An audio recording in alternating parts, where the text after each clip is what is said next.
ವಿಜಯನಗರ ಸಾಮ್ರಾಜ್ಯದ ಭವ್ಯ ಕಲಾ ಪರಂಪರೆಯ ಅಪರೂಪದ ಕುರುಹುಗಳು ಬಳ್ಳಾರಿ ಜಿಲ್ಲೆಯ ಕಂಪ್ಲಿಯಲ್ಲಿ ಮತ್ತೆ ಜೀವ ತಳೆಯುತ್ತಿವೆ. ಪ್ರಸಿದ್ಧ ಪೇಟೆ ಬಸವೇಶ್ವರ ಸ್ವಾಮಿಯ ರಥೋತ್ಸವದ ಅಂಗವಾಗಿ ರಥಗಳಿಗೆ ಅಳವಡಿಸಲಾಗುವ ಸಾಂಪ್ರದಾಯಿಕ ಕಾಷ್ಟದ ಗೊಂಬೆಗಳು ಹಾಗೂ ಬಾಗಿಲುವಾಡಗಳ ದುರಸ್ತಿ ಮತ್ತು ಜೀರ್ಣೋದ್ಧಾರ ಕಾರ್ಯ ಭರದಿಂದ ಸಾಗುತ್ತಿದೆ.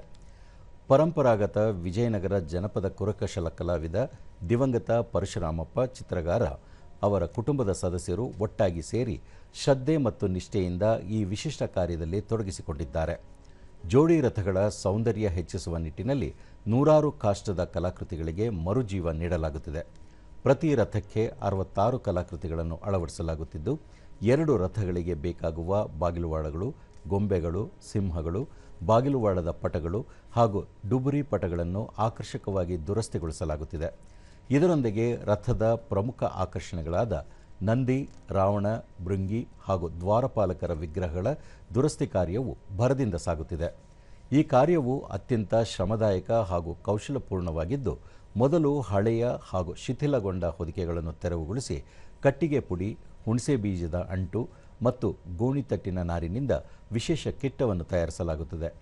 ಬಳಿಕ ಅದನ್ನು ಗೊಂಬೆಗಳಿಗೆ ಲೇಪಿಸಿ ಸೂಕ್ತ ಆಕಾರ ನೀಡಿ ಬಟ್ಟೆ ಹೊದಿಸಲಾಗುತ್ತದೆ. ನಂತರ ವಿಭೂತಿ ಮತ್ತು ಹುಣಸೆ ಬೀಜದ ಅಂಟಿನ ಮಿಶ್ರಣವನ್ನು 3 ಬಾರಿ ಲೇಪಿಸಿ ನಯಗೊಳಿಸಿದ ಬಳಿಕ ಆಕರ್ಷಕ ಬಣ್ಣಗಳನ್ನು ಹಚ್ಚಲಾಗುತ್ತದೆ. ಈ ಸಂಪೂರ್ಣ ಪ್ರಕ್ರಿಯೆ ಮುಗಿಯಲು ಸುಮಾರು 6 ತಿಂಗಳ ಕಾಲಾವಕಾಶ ಬೇಕಾಗುತ್ತದೆ.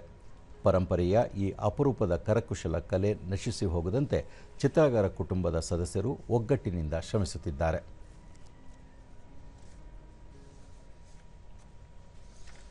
ದೂರದರ್ಶನದೊಂದಿಗೆ ವಿಜಯನಗರ ಜನಪದ ಕರಕುಶಲ ಕಲೆಗಳ ಟ್ರಸ್ಟ್ ಅಧ್ಯಕ್ಷರಾದ ಸುಮಿತ್ರಮ್ಮ ಪರಶುರಾಮಪ್ಪ ಚಿತ್ರಗಾರ, ನಮ್ಮ ತಲಾತಲಾಂತರದಿಂದ ಈ ಕಲೆಯನ್ನು ನಡೆಸಿಕೊಂಡು ಬರಲಾಗುತ್ತಿದೆ.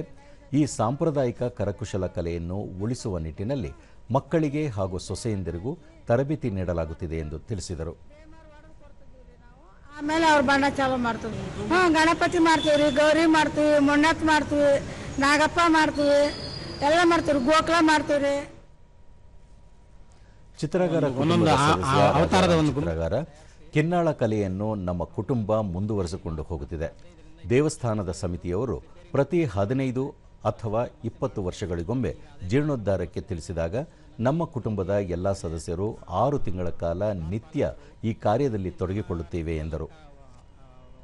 ಅವತಾರಗಳನ್ನು ಸೃಷ್ಟಿಸುತ್ತಿದ್ದೆ, ಅವನ್ನ ನಾವು ಮತ್ತೆ ಪುನಃ ರಿಪೇರಿ ಮತ್ತು ಬಣ್ಣವನ್ನು ಮಾಡಿ ಮತ್ತೆ ಪುನಃ ಒಂದು ಕಲೆಯನ್ನು ಮಾಡ್ತಾ ಇದ್ದೀವಿ. ಇಲ್ಲಿ ದೇವಸ್ಥಾನ ಸಮಿತಿಯ ಸದಸ್ಯ ವಿದ್ಯಾಶಂಕರ, ಪೇಟೆ ಬಸವೇಶ್ವರ ಸ್ವಾಮಿಯ ಭವ್ಯ ಜೋಡಿ ರಥಕ್ಕೆ ಈ ಅಲಂಕಾರಿಕ ಗೊಂಬೆಗಳು ಹೆಚ್ಚಿನ ಮೆರುಗನ್ನು ನೀಡಲಿವೆ.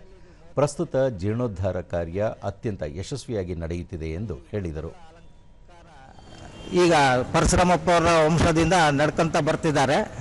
ಅವರು ಈ ದೇವಸ್ಥಾನಕ್ಕೆ ಕೊಡುಗೆ ಭಾಳ ಇದೆ. ಅವ್ರದ್ದು ಮೊದಲಿಂದ ಅವ್ರ ತಾತ, ಅವ್ರ ಅಪ್ಪ, ಈಗ ಮಕ್ಕಳು ನಮ್ಮ ದೇವಸ್ಥಾನದ ಸೇವೆಯಲ್ಲಿ ನಿರತರಾಗಿರ್ತಾರೆ. ಈ ಗೊಂಬೆಗಳ ಸತತ ನವೀಕರಣಗೊಳಿಸಲು 6 ತಿಂಗಳಿಂದ 7 ತಿಂಗಳು ಬೇಕಾಗಿರುತ್ತದೆ. ಹಿರಿಯ ಪತ್ರಕರ್ತ ಬಂಗಿ ದೊಡ್ಡ ಮಂಜುನಾಥ, ಈ ಜೋಡಿ ರಥೋತ್ಸವದಲ್ಲಿ ಶೈವ ಮತ್ತು ವೈಷ್ಣವ ಪಂಥಕ್ಕೆ ಸಂಬಂಧಿಸಿದ ಅಪರೂಪದ ಕಲಾಕೃತಿಗಳಿವೆ. ಪರಶುರಾಮಪ್ಪ ಚಿತ್ರಗಾರ ಕುಟುಂಬದವರು ಕಿನ್ನಾಳ ಕಲೆಯನ್ನು ಮುಂದುವರಿಸಿ ಕಲಾಕೃತಿಗಳಿಗೆ ಮರುಜೀವ ನೀಡುತ್ತಿರುವುದು ಶ್ಲಾಘನೀಯ ಎಂದರು. ರಥೋತ್ಸವಕ್ಕೆ ಆದ್ಯತೆ ನೀಡಿದೆ, ರಥದ ಅಲಂಕಾರಕ್ಕೂ ಕೂಡ ವಿಶೇಷ ಆದ್ಯತೆ ಕೊಡ್ತಾ ಇದ್ದಾರೆ. ದೇವಸ್ಥಾನದ ಆಡಳಿತ ಮಂಡಳಿಯ ಅಧ್ಯಕ್ಷರು ಮತ್ತು ಸದಸ್ಯರು ಇದಕ್ಕೆ ಒತ್ತು ಕೊಟ್ಟಿರೋದು ಕಲಾವಿದರಿಗೆ ಕೊಟ್ಟಂತ ದೊಡ್ಡ ಗೌರವವಾಗಿದೆ ಅಂತೇಳಿ ನಾನು